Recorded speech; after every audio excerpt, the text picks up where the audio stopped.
Melissa, Davey, when I heard about this book, I thought, oh, do we need another book about Cardinal George Pell? And I was a few pages in and I thought, oh, yeah, we need another book about Cardinal George Pell. It was clear that this book is necessary. You're probably the only journalist to have covered the whole lot, Cardinal Pell's appearances at the Child Abuse Royal Commission, as well as the entirety of his committal hearing, his mistrial, the retrial and the appeals. Is that why, because you are in a unique position, is that why you wrote the book? It is, and also because the suppression orders made it very difficult to tell the full story, even once the suppression had lifted. Once we were able to report on the story, obviously you can only get so much into an article of 1,000 words or a few hundred words. And there was all this backstory, all of this context that it was just impossible to write about, even with the editors I have that were very, very supportive and that allowed me to tell as much of the story as I could. Also, what really frustrated me is that there were so many voices talking about the trial who had not been there or who had been there for a few days. And you know, as you would know, when you're covering a trial that is so complex and goes for so long, you really need to be there to understand all of the context around it. So I didn't necessarily want to write this book. I didn't really feel ready to delve into this in that much detail. But I also had the information and I had the notes and I had been there. And as my frustration with the story grew because of what was being written, I almost felt like I had a duty to just get what I knew on the page. And I tried to do that as really dispassionately as possible. You say to get it onto the page, but it's remarkably not measured, that's not the right word, remarkably careful in the selection. I'm wondering whether you had to leave out a lot of stuff along the way. You must have just put it all down and then did you have to do a selection, or did you know what you wanted to do? It was so hard. I mean, even I tried to do chapter outlines and think back to what the most important parts to put in each chapter were, but as I went through my notes and as I went back and looked at the transcripts, there was so much more. If you think about a court case that goes for 4 or 5 weeks, that produces folders and folders of evidence and transcripts, right? And that's on top of my own notes. And then you think about that amount of content from the committal hearing, from the mistrial, from the retrial, from the appeals, and you can see that it's impossible to get it all in. Having said that, I went over every bit of transcript. I really think I did to synthesize this book. I also really wanted to not just focus on the trial. I wanted to focus on the Royal Commission as well and what we have learned about institutional child sexual abuse. While the Royal Commission was a 5-year inquiry and it did so much instrumental and groundbreaking work, as reporters, we kind of reported it day by day. We did perhaps big reads and big features on aspects of the Royal Commission. But I think it's very easy for an inquiry like that to finish and for the world to move on. So I wanted to pick out some of the key bits of information and evidence from that Royal Commission, but also the research. I mean, what the Royal Commission did was it identified so many gaps in our knowledge and understanding of institutional child sexual abuse and just abuse generally. So the Commission has actually decided to ask different institutions and experts to undertake new research, and that was quite groundbreaking. So I just wanted to put all that together in one place, and of course the Royal Commission's final report did that, but that's quite dense, it's quite bulky, and I thought to kind of use the trial as a bit of a backbone to talk about some of these issues in one place would be a worthwhile thing to do. Indeed it is, and I don't think anybody could have imagined that that Royal Commission would provide such an extraordinary subject in the Cardinal, and I know that there's been stuff written about it, but I think you begin to get close to the idea of the way power works. It's not just the religion, it's the way power works. And through the book you thread that idea of men with power and the way it's used. When you were first appointed to this story, can you remember back what you felt at that? Can you remember that moment, or those moments when you thought, oh, I'm going to be covering this? I think at the time the Melbourne bureau of The Guardian was two people. It was me and another reporter, and we had our editor at large, Gay Alcorn, as well. So I didn't get appointed to do that story because I was particularly good or special or anything like that. It was just I was it, you know, there was no one else. The background to that is that I'd been covering family violence a lot until that point. I had covered the coronial inquest into the death of Luke Batty, and I went to that inquest nearly every day. It was a really difficult, there's no words that can describe what that was like. Anyone who sat in the coronial inquest into the death of a woman and her children, or her children, I just don't think there's any easy words to describe what it's like to be part of that process from beginning to end. So by the time I came to Pell, I had been covering issues of power, of gender, of family violence. I'd sat in court cases. Victoria, ahead of the election, was really putting this massive focus on family violence. And I suppose I had some experience covering abuse and those issues. And then so it kind of seemed natural to then tackle Pell. But at that point, I was doing a lot of the big news stories in Melbourne. And in a way, I guess initially to me, it was just like, well, here's another story, here's another big story I'll be on.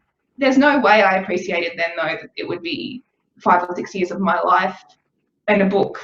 And I just was quite naive about all things church related. I didn't even really appreciate just how powerful and well-known Pell was, which maybe is a bit embarrassing to admit as a journalist, but there are other people and figures I'm more interested in than Cardinal George Pell, even now. And so it took a while for, I think, the enormity of the story to really sink in. And of course, I'd been covering the Child Sexual Abuse Royal Commission as well.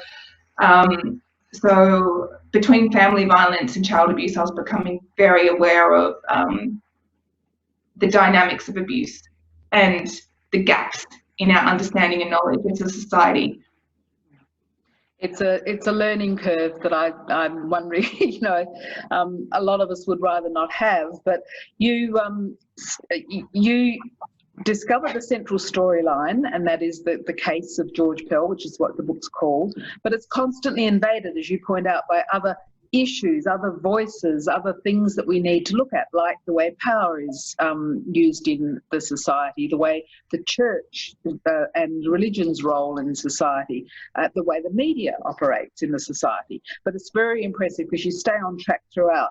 And one of the ways you've done that, I think, is to pinpoint moments that matter. And I'm thinking, for example, the moment in the before the committal hearing, when Cardinal Pell tells the media, the idea of sexual abuse is abhorrent to me. And of course, then we have a whole series of things where you can come back to that moment along the way. Do you think those moments struck you at the time, or were they retrospectively moments that mattered? Oh, that's such a good question. There were definitely moments that struck me at the time, as my own understanding of abuse built. You cannot help but become an expert when you sit in, a 5-year inquiry, or you read abuse, or you write about these things. And one of the moments that struck me was when Pell described abuse as a sad story of not much interest to him during the Royal Commission. And I don't care who you are, to say that as anyone, whether you are a cardinal or a school teacher or just a person in society, that struck me and stuck with me. And I also was quite interested in the way that some of the comments from Pell seemed to be almost dismissed or excused. this idea that, oh, it was a different time, or oh, the church operates differently, or almost this side argument that, well, the church has done a lot of good. I mean, so what? Wouldn't have been abused. I mean, you know, good people abuse people, society thinks of as respectable. So I remember kind of all these moments along the way where I just felt a bit outraged, or almost moments as in, is anyone else hearing this? And yeah, and then I think other moments only kind of really struck me when I was looking at it 5 years later, perhaps, when I was going through transcripts and things like that. And I thought, oh, that's interesting, given this recent memory I have of the trial, for example. And he said this back then. And yeah, there are a few moments like that.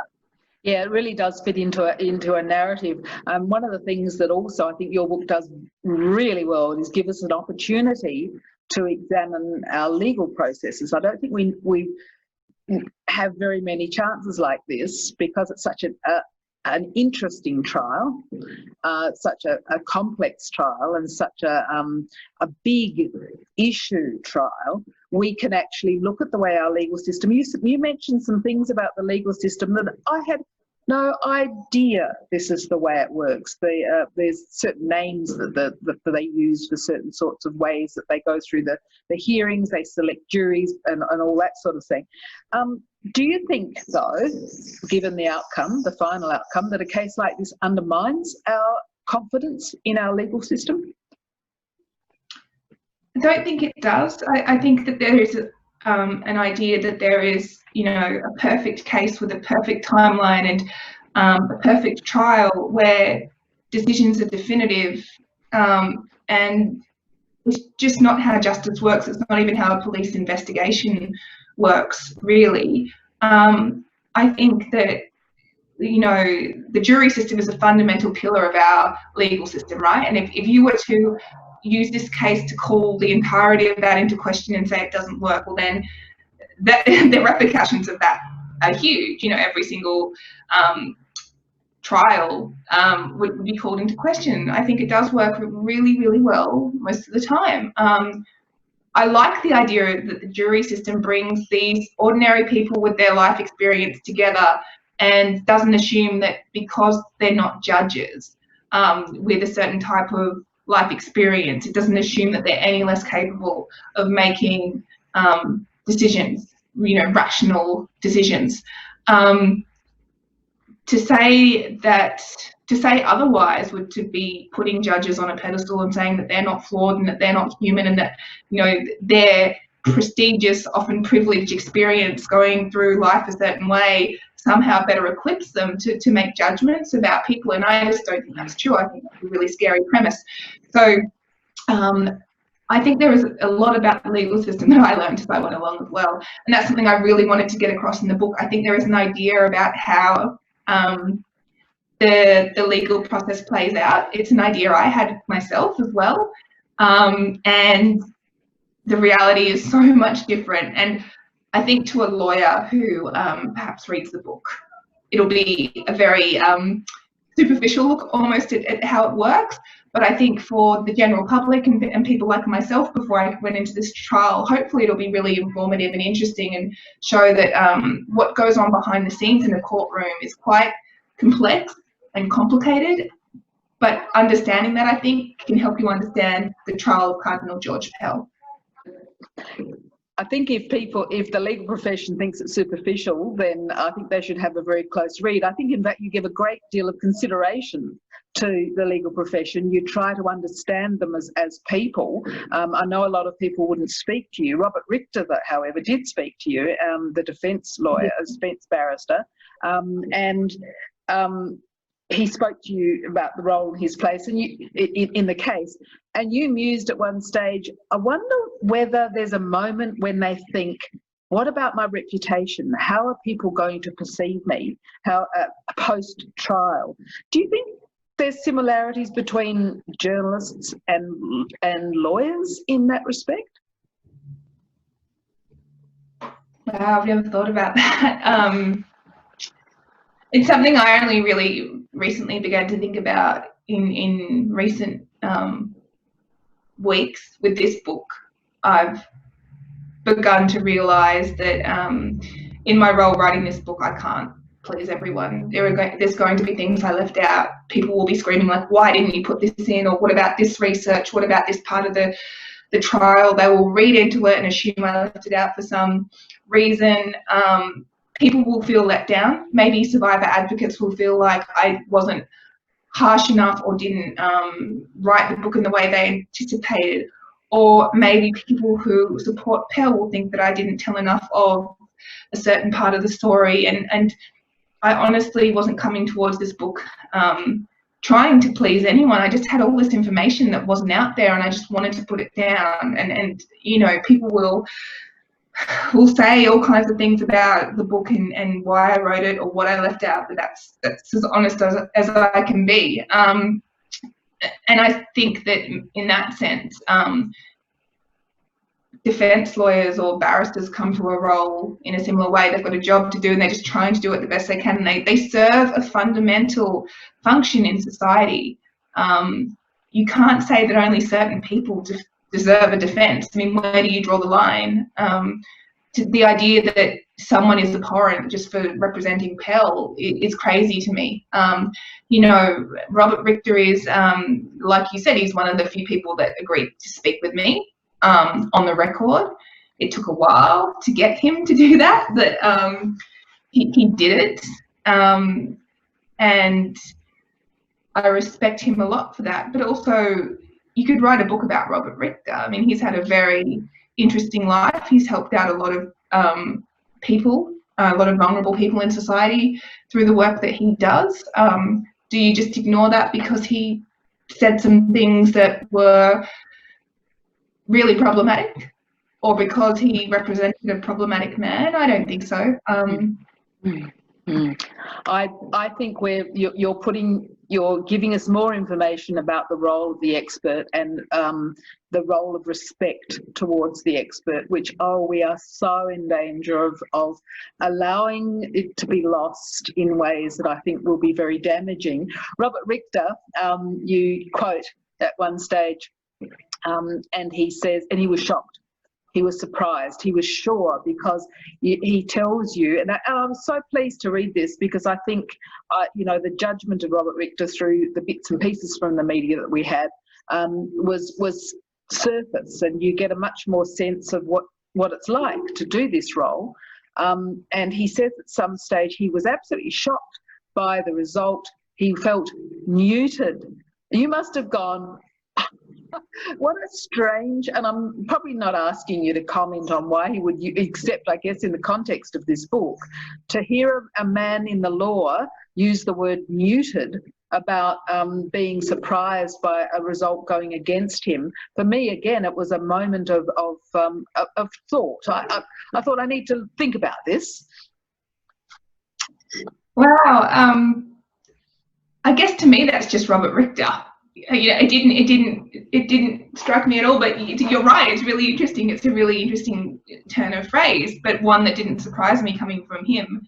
I remember I was just sitting on this leather couch in his chambers and just really trying to let him talk, really trying to, in the very short time frame we had, to get a few key questions answered, I suppose. And I don't really remember thinking much of anything while I was interviewing him. I was just genuinely interested in what he had to say, just genuinely wanting him to open up and to speak with me about the process and what it was like. And I think he did. Like, I really think he was quite honest in a lot of the things he said to me, and he didn't hold back, and that's why we got a comment like that, right? Absolutely. No, and it's very much the right way, I think, to talk to him, because you genuinely were curious about what it meant for him to do the trial and post-trial.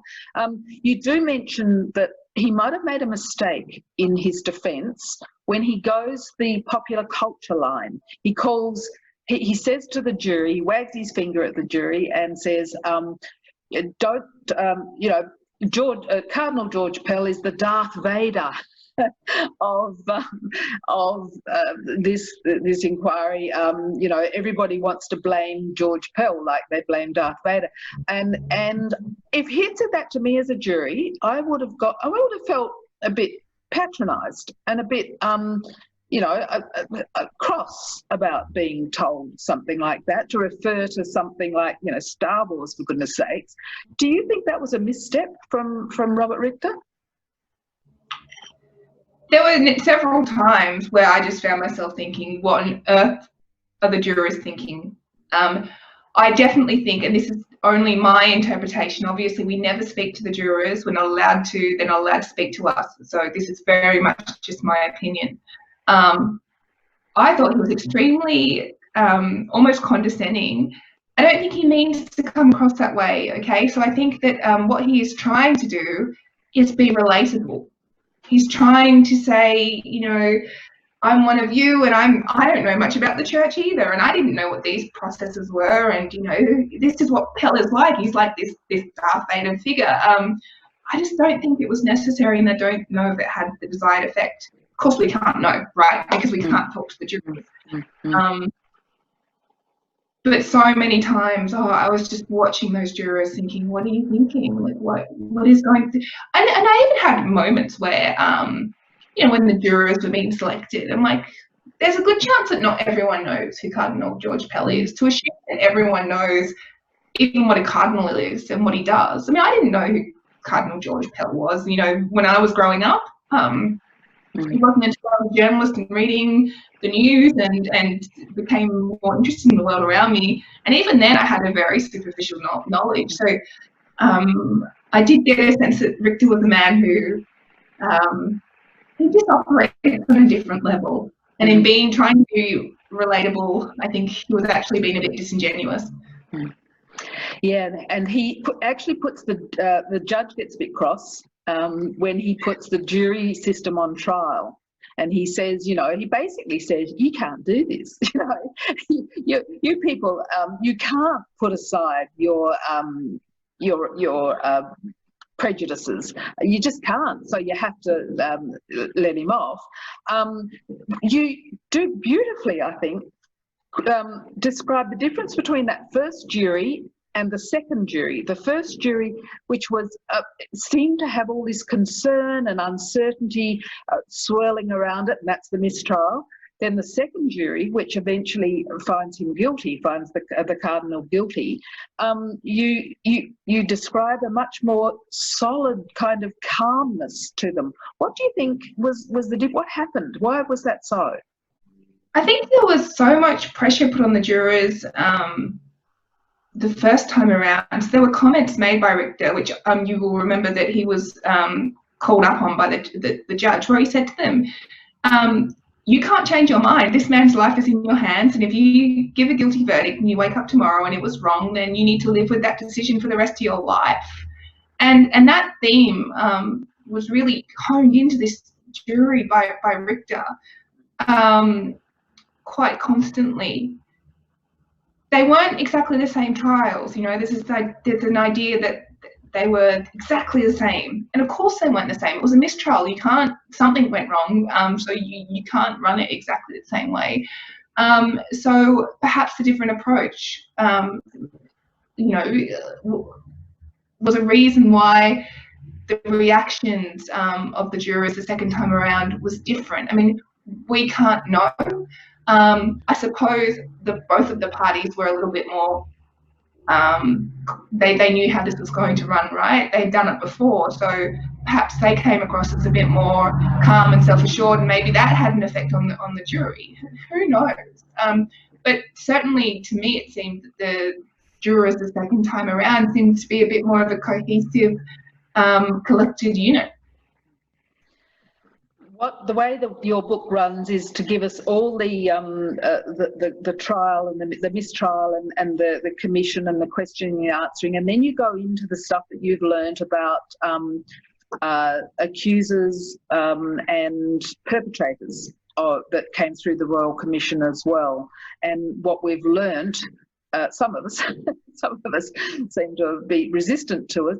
It is really difficult to look at someone who you like and admire, and then to equate that with such behaviours.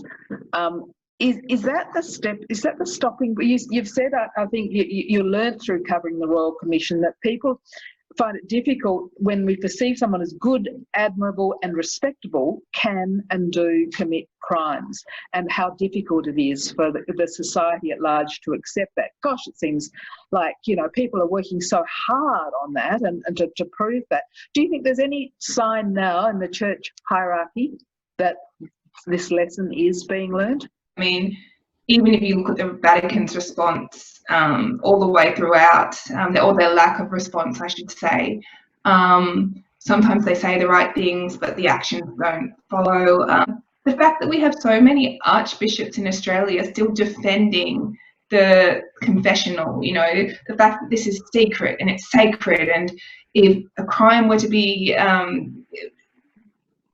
confessed to, they couldn't possibly go to police, even if children are involved. I mean, that just shows such a pompous lack of respect and understanding. Why are these holy men of God the experts on child abuse? What do they know? Did they read the Royal Commission's final report? Did they respect that process? How dare they think that they are better than the experts who work in this field every day? I mean, even if they want to, and they have dismissed survivors and advocates as being, you know, to this or to that, or too emotional, as they've said and described them before, they completely dismiss the researchers. They completely dismiss the experts. They completely dismiss a 5-year inquiry that's been held up around the world as one of the best examples as to how to run something of this nature. How dare they? You know, that the arrogance of that. And how are we possibly going to feel confident in the church while they can still behave like that? I don't care what your religion is or what the church has done that's good or whatever. I think that anyone who points to the church and says, well, look at all this great stuff they've done, look at what they do in hospitals, look at the charity work, and somehow uses that as an excuse to let them get away with that. Children will continue to be abused as long as we have that attitude. They will, and then that's what makes me really mad and terrified going forward. I mean, this isn't an issue of the past. It's happening now.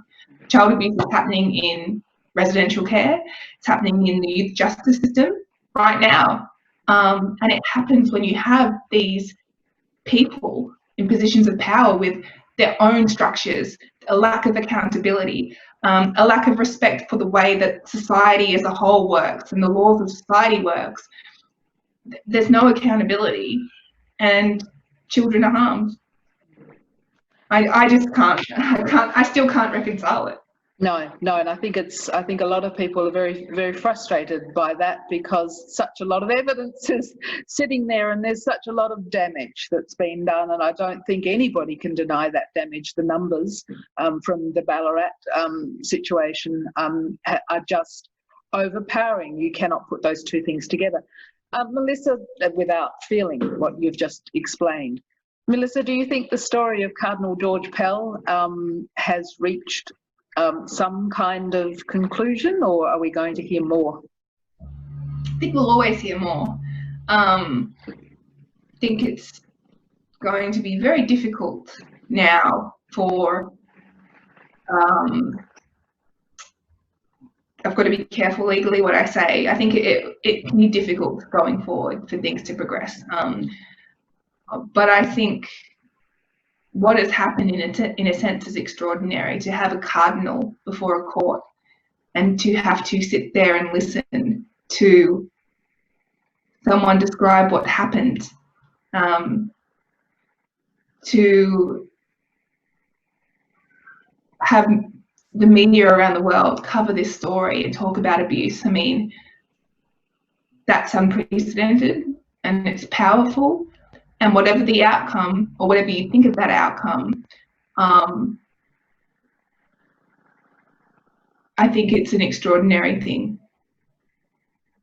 No, exactly. I think you're right. I'm hearing what you're saying, and it makes me, it focuses me on what, having read your book now, what I take away from that, and what it means to me that something has to have changed. What about you? The personal cost for a journalist, and I don't mean you, Melissa, I mean a journalist who has to cover such a momentous story. Do you regret having had to do this thing? No. I feel very lucky to do the job that I do. I'm talking about the job. Obviously, it would be better that we never had to cover issues like this because they didn't exist, but that's not the world we live in. And ultimately, I didn't live these things. There are people who lived these things and these abuses, these crimes, and gosh, it's hard for them. It's so much harder for them. I think there were personal challenges and things that it brought up for me. My history has been, I've had a difficult time, and it can be hard in that context. But in a way, the trial and the Royal Commission even gave me a focus. It gave me something to sink my teeth into. It gave me something to learn, something to share. I took that role very seriously. I wanted to get it right. I wanted to be thorough. I love my job. I love where I work. I feel very grateful to be able to do it. So definitely have no regrets. Maybe there were times I regretted signing onto a book. But there were definitely times I thought I wouldn't get it done, for sure. Throughout the process, the little baby that I was foster caring, that I had in my life for quite a long time, she went to a permanent home, so I lost her, and at another point I broke my leg, and there was also a lot going on at work with other stories and big investigations I was working on, and there were times where I just thought, I just can't. But I also have had a lot of support. There are people who really wanted me to get this down, and to put it all together, and so because of that support, I definitely felt a duty to do that. I felt very lucky I was able to do that, so I just thought, just get on with it, just get it done. Few people have this opportunity, and you do, so just stop whinging and do it, and it's done.